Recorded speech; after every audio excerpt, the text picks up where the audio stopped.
Hello दोस्तों, स्वागत है आप सभी का इस वीडियो में। This video is part of a 10 minute a day series for the Indian economy and Indian financial system. तो यहाँ पर हम इस पर्टिकुलर कंपोनेंट इस सब्जेक्ट का चैप्टर 25 उसका important topic RBI ombudsman scheme for NBFCs and और भी एक्स्ट्रा कुछ टॉपिक्स जो है डिस्कस करने वाले हैं। सो ये topics are they really important from the exam point of view, और किस तरह के क्वेश्चन इन टॉपिक से आते हैं, इन चीज़ों से रिलेटेड आपको डिटेल में इस पर्टिकुलर वीडियो में बताया जाएगा। So please stay tune till the end of this video.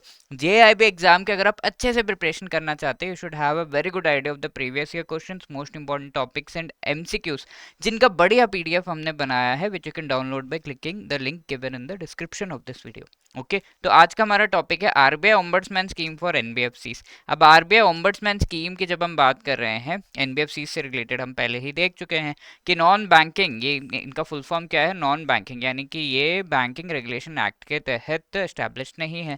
Financial activities को ये कैरी आउट करते हैं, यानी कि इनके एक्टिविटीज़ ऐसे हैं जहाँ पर लोन्स प्रोवाइड हो रहे हैं एंड देन आगे उनको जिस भी तरीके से अब लोन्स एंड एडवांसेस देने हैं वो एक्टिविटीज़ किए जा रहे हैं। So these are bank like activities. ठीक है, तो फाइनेंशियल एक्टिविटीज़ में ये इंडिकेट किया जा रहा है कि बैंक लाइक एक्टिविटीज़ तो वो फिर भी करते हैं even though they are non banking.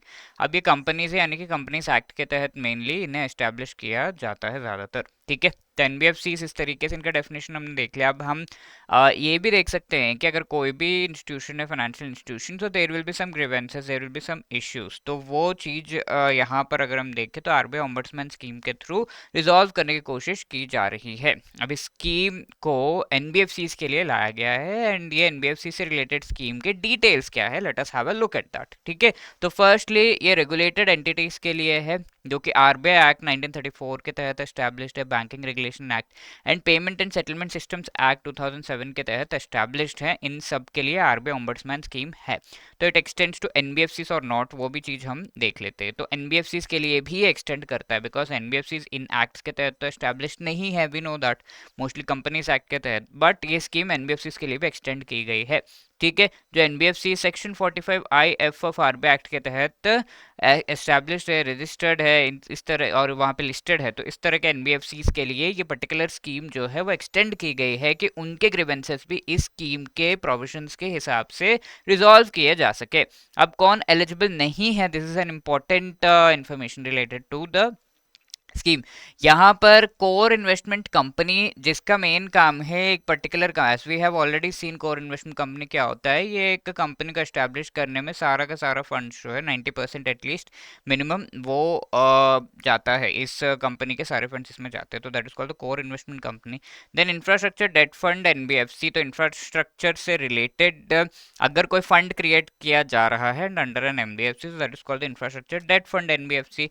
Non banking financial company जो कि इंफ्रास्ट्रक्चर फाइनेंस कंपनी, तो इंफ्रास्ट्रक्चर रिलेटेड जो ये एनबीएफसीज है उनको नॉन एलिजिबल बताया गया है कि इस तरीके के NBFCs are not eligible for getting the benefits of RBI ombudsman scheme. कोई भी ऐसा कंपनी जो कि अभी रिजोल्यूशन में या फिर वाइंडिंग अप या लिक्विडेशन के प्रोसेस में है, यानी कि उसके वो जो है डिफॉल्ट, वो जो कंपनी है वो बैंकरप्ट हो चुका है, तो इंसॉल्वेंसी एंड बैंकरप्सी कोड के तहत रेजोल्यूशन चल रहे हैं या वाइंडिंग अप लिक्विडेशन चल रहा है, तो ऐसे केस में ऐसी कंपनी के ग्रीवेंसेस जो है आरबीआई ओम्बड्समैन स्कीम के थ्रू ऑब्वियसली नहीं रिजॉल्व किए जा सकते, एंड एनी अदर एनबीएफसी जो आरबीआई खुद स्पेसिफाई करेगा उनको भी हम इस पर्टिकुलर स्कीम में इंक्लूड नहीं कर सकते। अब लेट्स से आप ये स्कीम के तहत आरबीआई ओम्बड्समैन के पास गए, बट आपको आप कंपनी को जो भी ग्रीवेंस का रिड्रेसल का प्रोसीजर या फिर जो रिजल्ट मिला, you are not happy with that, तो ऐसे केस में आप अपील कर सकते हैं, तो that is called the appellate authority. For example आपने हाई कोर्ट पे कोई केस लड़ रहे हैं एंड इसका जो रिजल्ट है, इसका जो वर्डिक्ट है आपको पसंद नहीं आया, so you can go little higher and वो हमारा सुप्रीम कोर्ट में जाकर आप फिर इसे अपील कर सकते हो। So for high court the appellate authority is the supreme court. तो यहाँ जो आरबीआई ओम्बड्समैन है इसके लिए अपीलेट अथॉरिटी कौन है, पहले गवर्नर ऑफ आरबीआई था कि सीधा गवर्नर के पास जा सकते हैं, बट अब ऑब्वियसली उनके वर्क्स बहुत ज़्यादा होते हैं, तो एग्जीक्यूटिव डायरेक्टर जो आरबीआई के हैं वहां पर आप अपील कर सकते हैं with respect to your grievance and that will be resolved in that वे।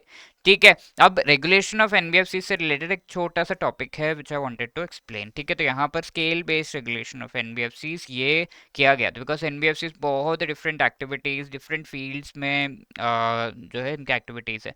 तो ऐसे केस में ईच एंड एवरी एनबीएफसी को किस तरीके से रेगुलेट किया जाएगा ये चीज़ को ध्यान में रखना बहुत ज़्यादा ज़रूरी है, बिकॉज सबको सेम टाइप ऑफ रेगुलेशन हम नहीं दे सकते। फॉर एग्जाम्पल एक क्लास ऑफ स्टूडेंट्स है, उसमें कुछ ऐसे स्टूडेंट्स हैं जो ओबीडियंट है, तो उनको तो आप आराम से हैंडल कर सकते हैं और उनको एक तरीके का आपको जो है बिहेवियर उनके साथ रखना पड़ेगा। बट कुछ है बैक बेंचर्स जो बिल्कुल भी ओबीडियंट नहीं है, तो उनके साथ भी आप बहुत प्यार से बात करेंगे तो obviously they will not respond to you in a proper manner, तो उनको किसी और तरीके से हैंडल करना होगा एंड सभी को साथ में लेकर चलना होगा। तो that is what is the thing, different type of handling you have to do, different type of talking with them has to be done, उनके साथ जो है डीलिंग करना पड़ता है। तो इसी तरीके से ये जो एनबीएफसीज है वो डिफरेंट टाइप्स ऑफ एक्टिविटीज इनके वी कैन से रिस्क, इनका जो रिस्क है बेसिकली उस एनबीएफसी के एक्टिविटीज़ में या उसका साइज़ कितना है उस एनबीएफसी का, या इन इस तरह के जो एंड एक्टिविटी किस फील्ड में है, ऑब्वियसली इस तरह के जो पैरामीटर्स हैं उनके बेसिस पर हम ये कह सकते हैं कि कुछ एनबीएफसीज को ज़्यादा रेगुलेशन टाइट रेगुलेशन के रिक्वायरमेंट है, कुछ एनबीएफसीज को नहीं। तो उसी वजह से सारे जो एनबीएफसीज है उन्हें स्केल्स ऑफ रेगुलेशन में क्लासीफाई किया जा रहा है। तो बेस लेयर का जो एनबीएफसी है, तो एनबीएफसी बेस लेयर यानी कि इस पर बहुत ज़्यादा रेगुलेशन नहीं होगा। Then comes the middle layer, upper layer and the top layer. ठीक है, तो टॉप लेयर में जो है उनका सबसे ज़्यादा रेगुलेशन एंड स्ट्रिक्ट रेगुलेशन उन पर रहेगा। तो ये जो रूल्स थे with respect to scale based regulation ये अक्टूबर 2022 में लाए गए थे। तो दैट इज द थिंग। अब ये जो स्केल बेस्ड रेगुलेशन है इसमें कौन सा एनबीएफसी कहाँ पर आता है, that also you should know. तो सबसे पहले NBFC point to peer to peer जो कंपनीज हैं, एनबीएफसीज हैं, इस तरह के कंपनीज एनबीएफसी जो हैं उन्हें सबसे कम रेगुलेशन की रिक्वायरमेंट है, बिकॉज ये peer to peer lending is like to different, एक जिसको लोन चाहिए जिसके पास लोन्स है, लोन देने की क्षमता है, उन दोनों को कनेक्ट करने वाला है एक वेबसाइट या फिर ऑनलाइन प्लेटफॉर्म टाइप का है मोस्टली। तो that may not be requiring that much of regulation. इसी तरीके से क्योंकि इनका ज़्यादा एक्सपोजर नहीं है पब्लिक के साथ, इजंट इट, अकाउंट एग्रीगेटर का नहीं है, non operating financial holding company जो एनबीएफसी उसका भी नहीं है, एंड एनबीएफसी जिनका public funds and customer interference बहुत ज़्यादा ना हो उनको बहुत ज़्यादा रेगुलेशन की रिक्वायरमेंट नहीं है। अब other than that NBFC middle layer, ठीक है, तो इसमें NBFC deposit taking, core investment company, infrastructure से रिलेटेड जो फाइनेंसिंग कंपनीज हैं, हाउसिंग फाइनेंस कंपनीज हैं, स्टैंड अलोन प्राइमरी डीलर्स हैं and infrastructure debt fund NBFC जो है, ये सब आपके यहाँ एनबीएफसी मिडिल लेयर में आ सकते हैं। ये दोनों तो ऑलवेज एनबीएफसी मिडिल लेयर में ही आते हैं, and NBFC deposit taking, CIC, IFC, HFC, ये सब जो है अपर लेयर में भी आ सकते हैं बेस्ड अपॉन डिफरेंट पैरामीटर्स। अब कुछ ऐसे एनबीएफसी है जिनको किसी भी लेयर में based upon the parameters like size कितना, उनका एक्टिविटी क्या है एंड रिस्कीनेस कितना है, इनके बेसिस पर हम उसे क्लासिफाई करेंगे। What are those? NBFC investment and credit companies, micro finance institution, mortgage guarantee company. समझ में आया अभी scale based regulation, right? So this is your homework question, please try to answer this question के इनमें से कौन सा जो है एनबीएफसी के ऑम्बड्समैन स्कीम में एलिजिबल नहीं है। ठीक है, उसके बेनिफिट्स उठाने के लिए please go through and let me know the answer in the comment section. अब ये क्वेश्चन पिछले सेशन में पूछा गया था, NBFCs are not eligible for bank credit for which among the following activities. तो ऑल बिल्स डिस्काउंटेड रीडिस्काउंटेड नहीं है, इसमें बिल्स रीडिस्काउंटेड डिस्काउंटिंग के लिए एनबीएफसीज को बैंक क्रेडिट नहीं मिल सकता, दैट इज फाइन। बट ऐसे कुछ एक्टिविटीज़ है जो एनबीएफसीज करते हैं, फॉर एग्जांपल व्हीकल रिलेटेड जो बिल डिस्काउंटिंग है तो उसमें अलाउड है, एनबीएफसीज लोन्स ले सकते हैं। तो ऑल तो करेक्ट नहीं होगा, तो ऑब्वियसली वन यहाँ पर एलिमिनेट होता है एंड दीज थ्री ऑप्शंस वैसे एलिमिनेट हो जाते हैं। So B is the right answer even though you know or know not about the others. Investment of NBFCs both current and long term nature eligible नहीं है, unsecured loans नहीं है। Finance to NBFCs further lending for IPO subscription, तो वो भी आपको इस चीज़ से रिलेटेड एनबीएफसी जो है लोन नहीं ले सकता to further pass it on। ठीक है, तो these are the activities, so B is the right answer। and let me tell you कि आपके एग्जाम के प्रिपरेशन से रिलेटेड बहुत ही बढ़िया जो कोर्सेस है एडुटैप लेकर आ गया है, जिसका लिंक्स आपको इस वीडियो के डिस्क्रिप्शन में मिल जाएगा।